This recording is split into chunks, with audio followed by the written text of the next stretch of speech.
There's our buddy Greg down there, one of the pilots stationed here. Whoa, sorry. Today we're doing an initial review of the 800mm P51 and T28 from FMS. Welcome to Two Brothers Radio Control. Full disclosure, they sent us these models for free in exchange for creating content for them. The opinions in this video are ours alone, and we have not been given any talking points. As always, we only work with sponsors who let us be ourselves so that we can give you honest feedback on the models that we're flying. There's not really a whole lot to the T28 or the P51, at least not at this scale. So let's just skip right ahead to the point and get in the air. We're gonna go ahead and fly this little bugger. See how she does.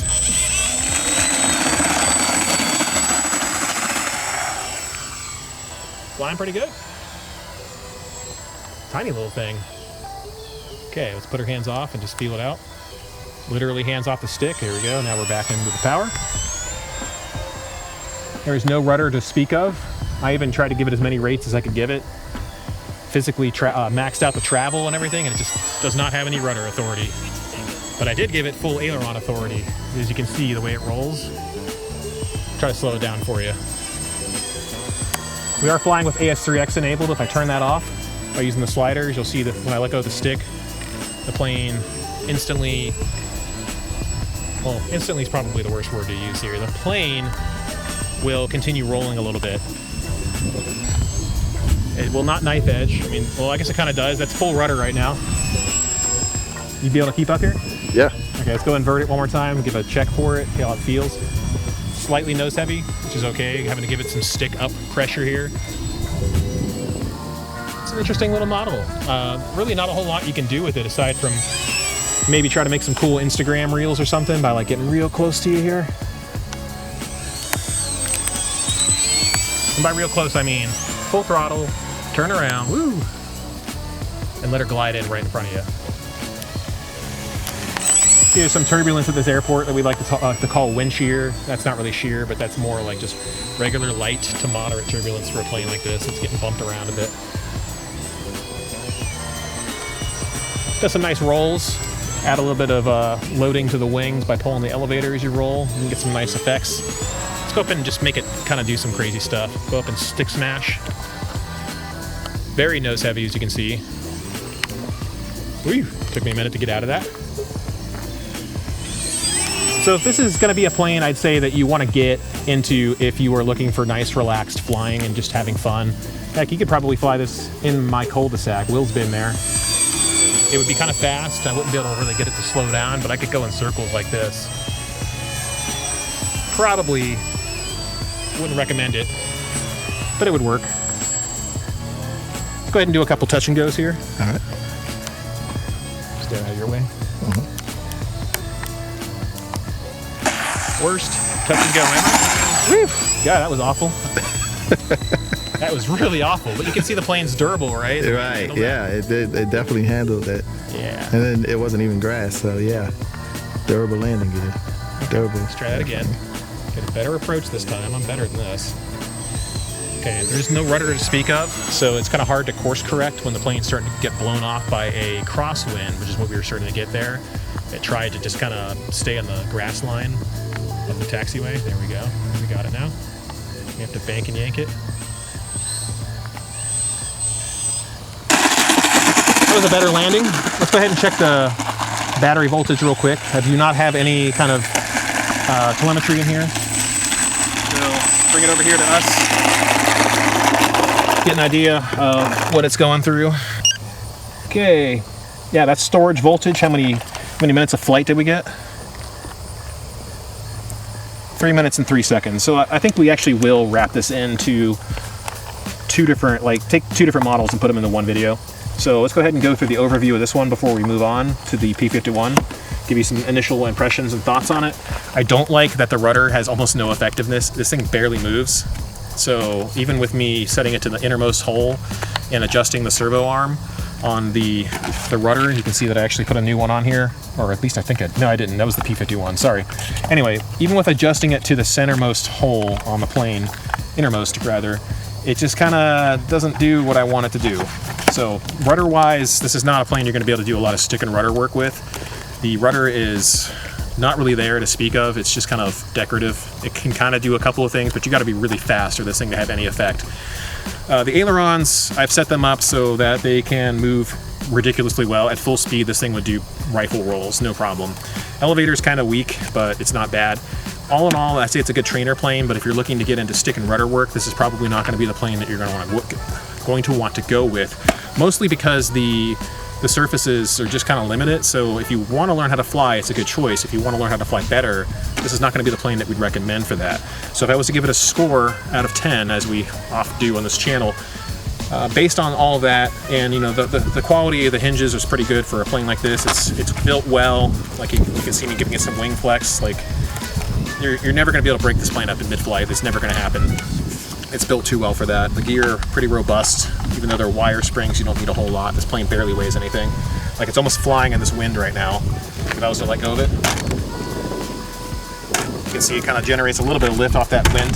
So it's built well. It's good, but there's some drawbacks to it that I'm not really fond of, which is that it doesn't really do a whole lot. But if you're looking for a plane that's nice and relaxing, this would be it. So to the score that we were talking about, right now for this one, I'd give it an initial impression of about 7 out of 10. If you're a beginner, this is probably more of a 9 out of 10 plane. It's going to do what you want it to do. It's going to fly stable, and with the reflex gyro in it, it would probably be even better than the AS3X system for a newcomer. For me, I like being able to control it and turn it off and on mid-flight and jank it up or adjust it as I desire. So that being said, we're going to switch over to the P51 and then we'll cut here. So I haven't actually flown the P51 yet. We did fly the T28 just now, so that probably is what we led off with. I figured it'd be a little bit easier to fly than a small Warbird. This one has a lot more rudder. You can just tell the rudder's bigger. It's also been optimized to move as much as it possibly can move. That's going to be really necessary for a plane like that. I already tested it out on the motor last night on the bench. I spun it up a little bit, and when it was on the bench, as I throttled it up, you could see the plane jolt as it throttled up. So we're going to get a lot of P factor on this plane just from the torque of the motor alone, not even counting the airflow spinning over the plane as it goes through the air. So we're going to go ahead and plug this in, and we'll see what we can get with it. Same thing with the T28. The battery just kind of pops in right there. You don't really have to do much with it. I did put a little piece of not electrical tape, but Lowe's Craftsman shelf liner in there to help keep it in place. You don't really need to use anything else. You could use like Velcro, but I don't think it's going to make much of a difference. Center of gravity is balancing nose down slightly right here. It's kind of cool that I picked it up and it knew exactly where it was going to balance. Didn't tip or anything.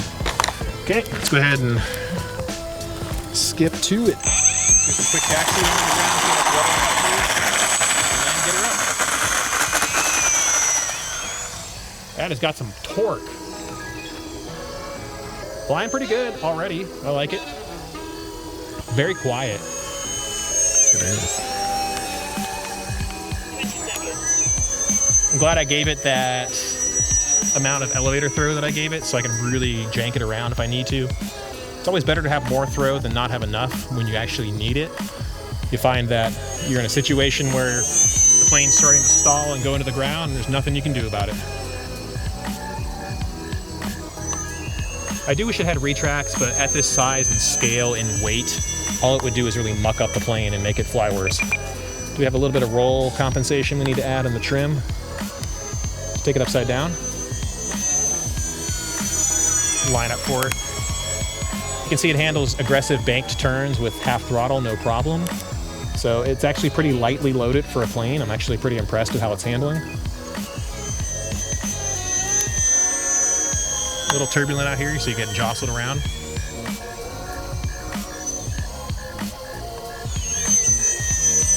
Does amazing rolls. I mean, look how good that looks. It does look good. I always wanted the P51, but I wasn't sure if I'd ever be ready for it.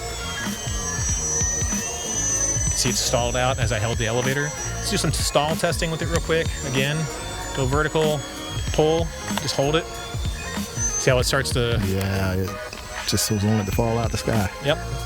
That is an asymmetric stall, aggravated by pulling the elevator way too hard. It's going to be one of those characteristics of Warbirds and a lot of other planes that you'll see in radio control form.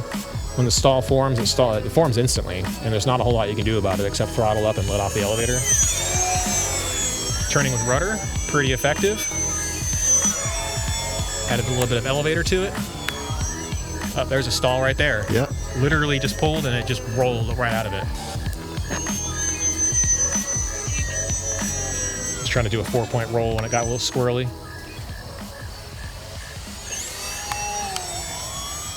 It handles well. I'm impressed with it. You can hear that motor giving off a nice little high-pitched frequency there. Mm-hmm. Still quiet. Yeah, this is a great little park flyer, I'd say.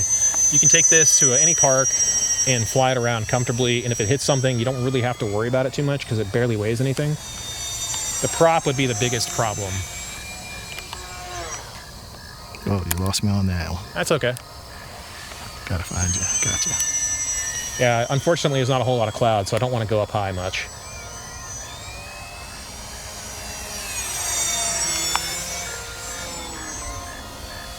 It's got a nice inverted pass real close to us. I'm going to go ahead and yank it around.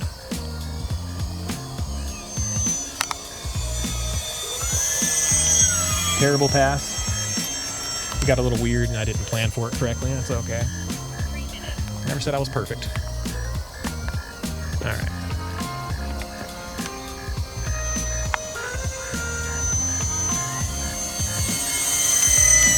Beautiful. Thank you.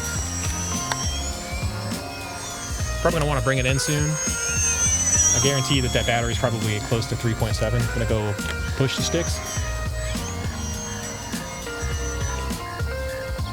Get myself oriented. Get it nice and close. So it's been a while since I've landed a tail dragger like this. There's our buddy Greg down there, one of the pilots stationed here. Whoa, sorry. Thank you. You got all that? Caught the what didn't go behind the tree.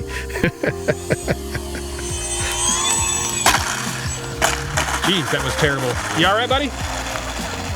All right.